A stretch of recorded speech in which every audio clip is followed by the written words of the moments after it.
No capítulo 1 de Abacuque, nos versos 2 a 4, ele diz: até quando, Senhor, clamarei eu e tu não me escutarás? Gritar-te-ei violência e não salvarás? Por que razão me mostras a iniquidade e me fazes ver a opressão?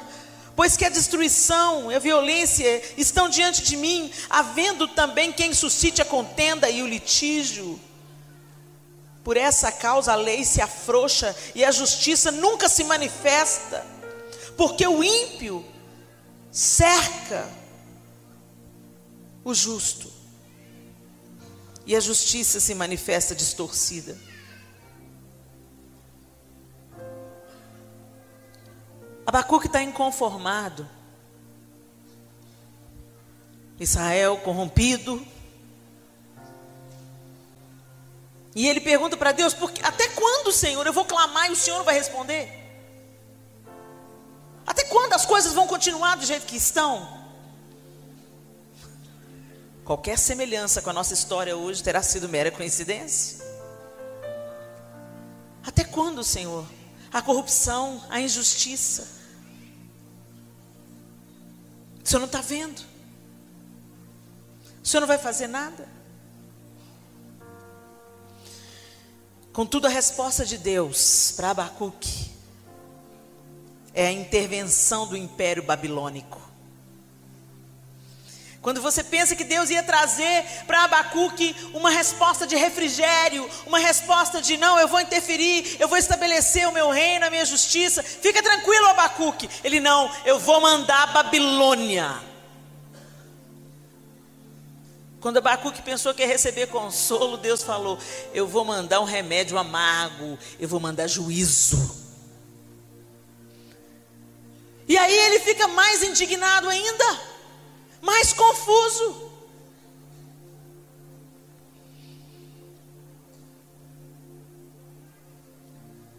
E ele começa a questionar a Deus: como assim que o Senhor vai usar o ímpio para punir o justo? Como assim o Senhor vai usar a Babilônia para punir Israel? Como assim, Deus? E Abacuque perdeu a noção.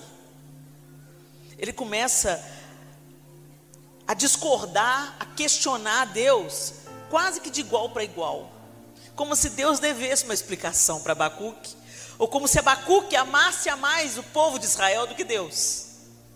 Quantas vezes você já fez isso, né? Ainda bem que Deus tem muita paciência, né? Senão a gente morria esturricado.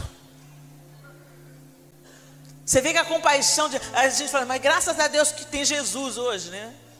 Mas nessa época que Jesus ainda não tinha vindo não. Então você vê que Deus é longânimo mesmo.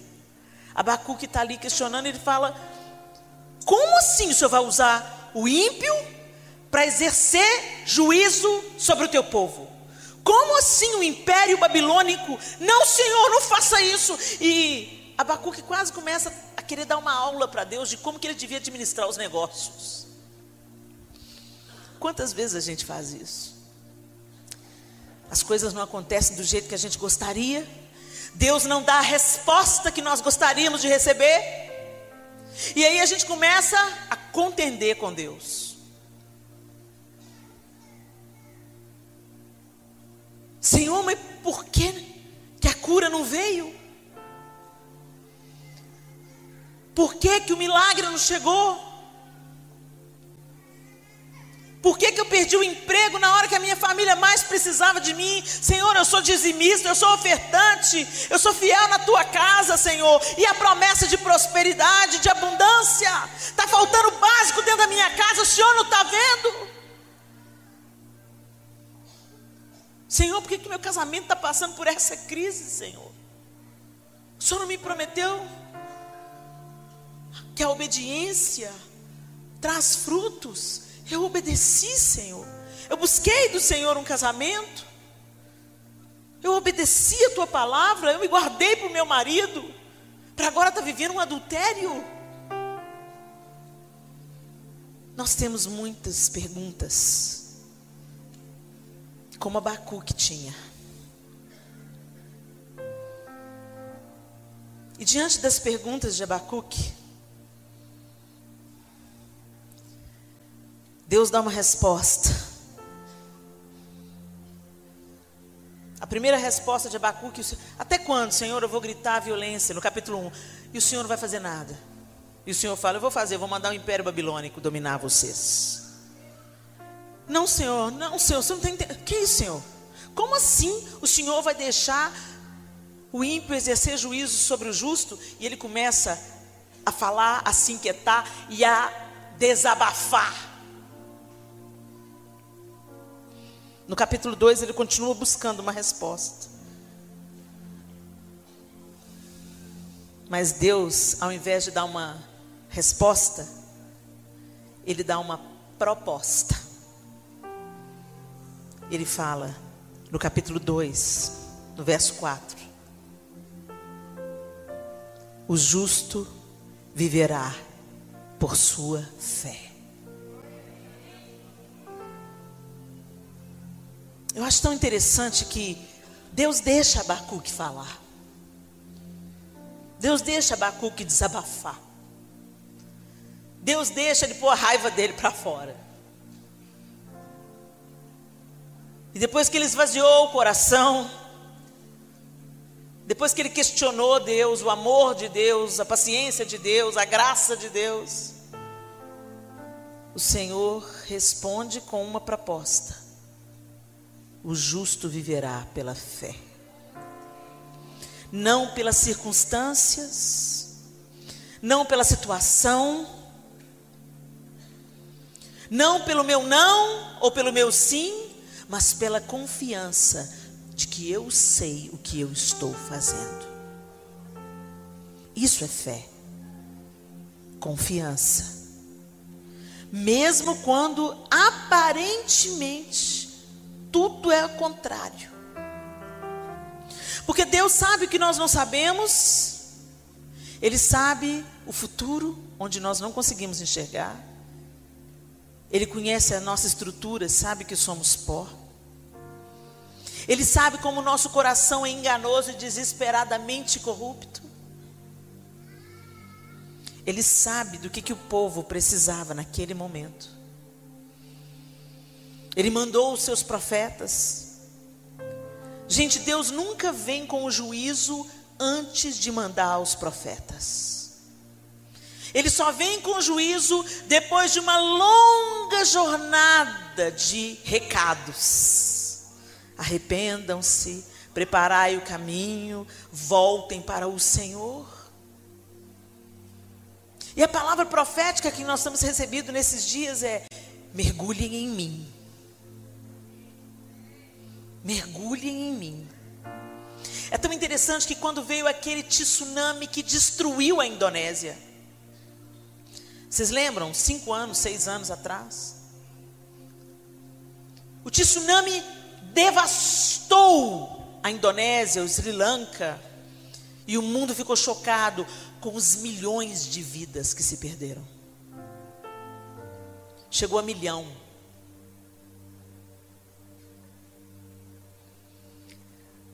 Mas quando o tsunami passou, existiam os mergulhadores no fundo do mar.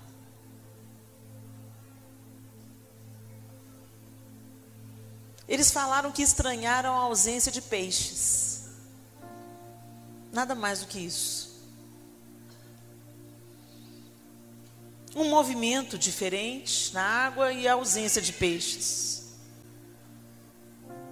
Eles não foram atingidos, eles não foram enrolados pela onda, eles não foram destruídos, eles não foram mortos. Quando eles vieram à tona, é que eles se depararam com a destruição. Por que será que Deus está nos chamando para mergulhar nele? Quem não estiver ancorado em Deus vai perecer.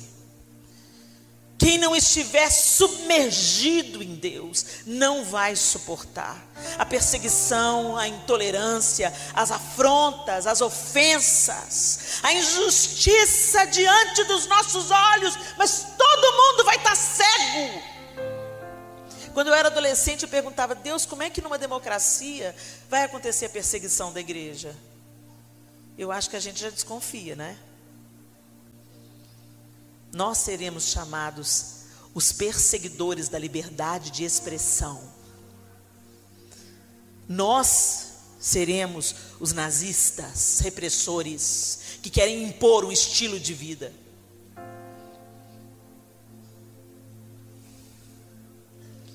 Quem não estiver submergido vai dançar a música que Satanás toca, vai fazer o jogo do diabo, vai responder com ódio ao invés de responder com amor. Por isso nós precisamos estar mergulhados em Deus, porque o juízo vem. O juízo vem porque o mundo está asqueroso, está nojento. A injustiça, a impiedade, a desonestidade, a corrupção, o abuso, a perversão. A igreja ainda nos protege muito, a gente não tem noção do que está acontecendo aí fora. Mas Deus vê tudo. Nada está oculto diante dos olhos dele. Ele é longânimo. Ele está anunciando. Ele usa o profeta, ele usa a igreja. Arrependei-vos, Jesus te ama. Mas as pessoas não querem ouvir, inclusive dentro da igreja. Certo tipo de mensagem as pessoas não querem ouvir. As pessoas querem ouvir sobre prosperidade. As pessoas querem ouvir: eu vou te abençoar, eu vou te levantar, eu vou te dar a vitória. Mas Deus também diz não. Deus também fica em silêncio. Deus também não responde com milagre. E Ele continua sendo Deus. E Ele continua sendo amor, mesmo quando as coisas não são como nós gostaríamos que elas fossem. Ele não é Papai Noel, nem o gênio da lâmpada. Ele é Pai, que corrige o filho a quem ama, que põe limite onde sabe que você vai se perder. E uma série de coisas a gente não vai entender.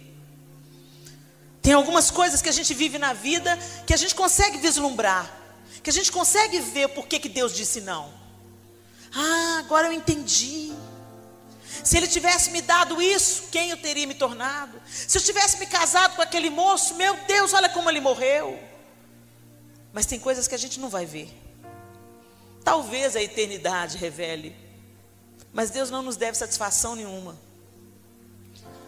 A gente só tem que ter a confiança de que Ele já provou o seu amor para conosco, por ter Cristo morrido na cruz, sendo nós ainda pecadores. E que esse amor é completo, perfeito, imutável e leal. E mesmo quando as coisas não saem do jeito que a gente gostaria, Ele continua sendo Deus. Ele continua sendo amor. O justo viverá pela fé. O juízo viria, mas através do juízo de Deus, Ele também ia trazer salvação e recomeço para o seu povo. Às vezes a vara tem que vir. A tua vara e o teu cajado me consolam. Nós não aprendemos as maiores lições da sua vida sobre quem é Deus. Você não aprendeu na festa. Você não aprendeu nos gritos de júbilo. Você não aprendeu nos momentos de bonança. Quando a coisa sacode, a água está entrando no barco e você pensa: eu vou morrer. É aí que você conhece um Deus que se levanta e diz: para vento, sossega mar.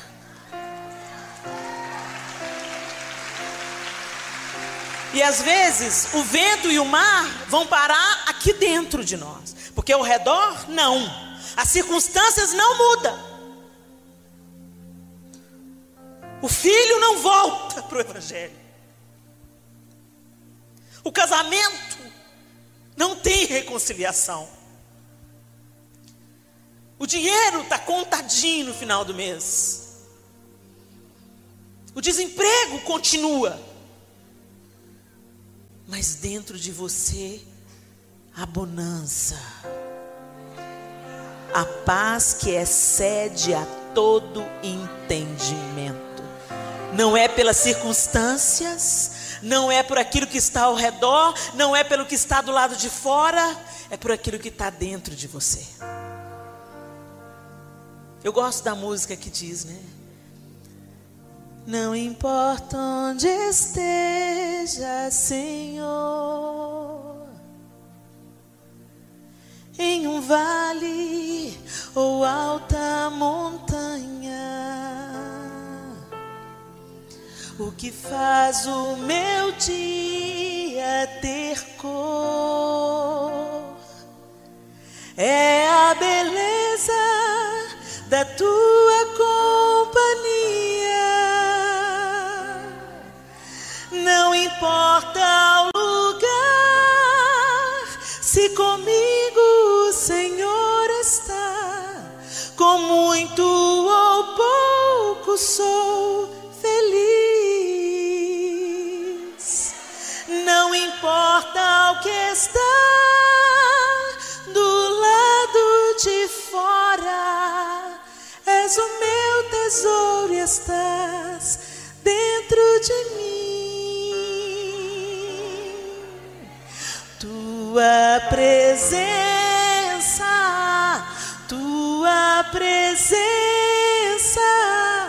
faz toda a diferença.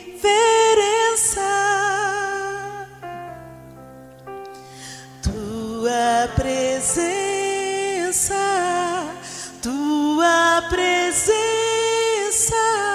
transforma o meu deserto em um jardim secreto, lugar de intimidade contigo. Tu és tudo que eu preciso.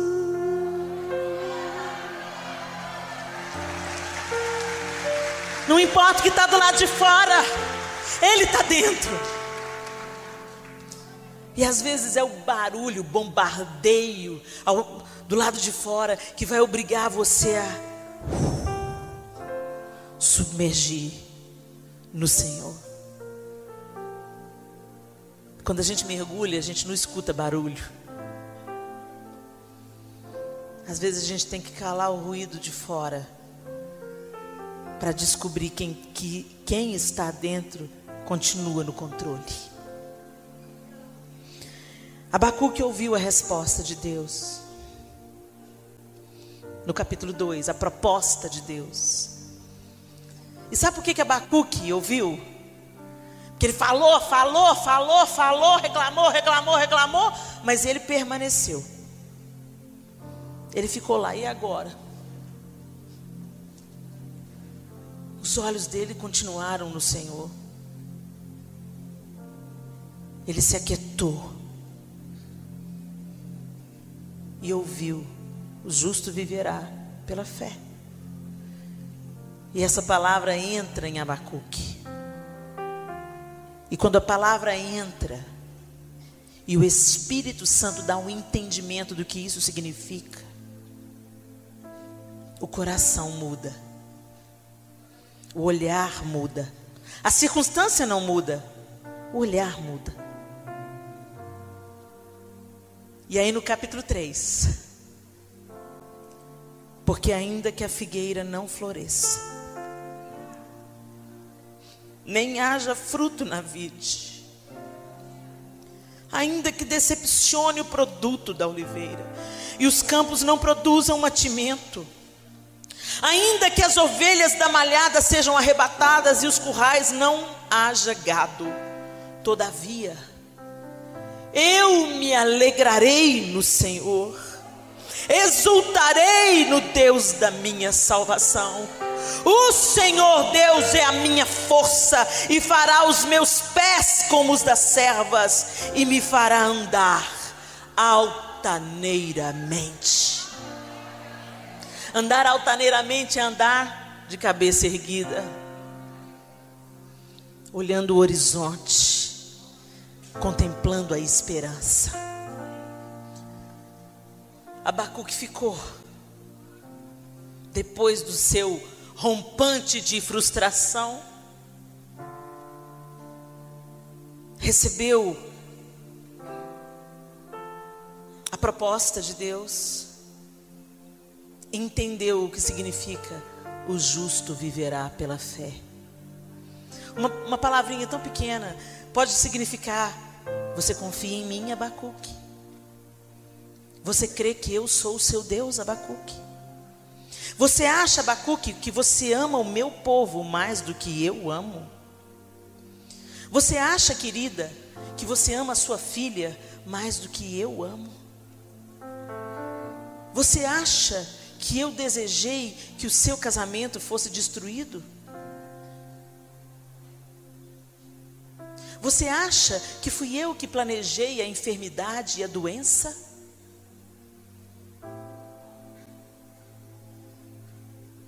Eu sou amor, Abacuque.